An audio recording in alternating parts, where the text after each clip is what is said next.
Oh, was there. Qalandars have started HBL.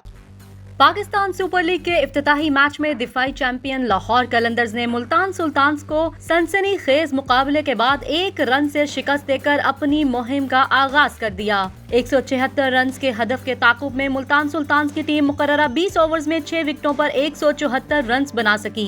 कप्तान Mohammad Rizwan 75 run बनाकर नुमाया रहे। मुल्तान क्रिकेट स्टेडियम में खेले गए पहले मैच में लाहौर की जानिब से दिए गए हदफ के ताकुब में मोहम्मद रिजवान और शान मसूद ने इनिंग्स का आगाज किया, लेकिन शान मसूद 100 के मजमूए पर 35 रन बनाकर आउट हो गए। दूसरी जानिब मोहम्मद रिजवान ने जिम्मेदाराना बैटिंग का सिलसिला जारी रखते हुए अपनी 50 मुकम्मल की, लेकिन फिर वो 75 रन बनाकर शाहीन शाह आफरीदी की गेंद पर बोल्ड हुए। हदफ के ताकुब में मुल्तान सुल्तान्स को आखिरी गेंद पर 6 रन दरकार थे। खुशदिल शाह ने जमान खान की गेंद पर शॉट मारा, लेकिन वो चौका हो गया। यूं कलंदर्स ने सुल्तान्स को सनसनीखेज मुकाबले के बाद 1 रन से शिकस्त देकर टूर्नामेंट में फातिहाना आगाज कर दिया। लाहौर कलंदर की जानिब से शाहीन, हारिस जमान और हुसैन तलत ने 1-1 विकेट हासिल की। कबल अजीम लाहौर कलंदर्स ने 6 विकेटों पर 175 रन बनाए थे। फखर जमान ने शानदार बल्लेबाजी का मुजाहिरा करते हुए टूर्नामेंट की पहली 50 स्कोर की और वो 66 रन बनाकर उसामा मीर का शिकार बने, जबकि शाई होप 19 और कामरान गुलाम 3 रन बनाकर आउट हो गए।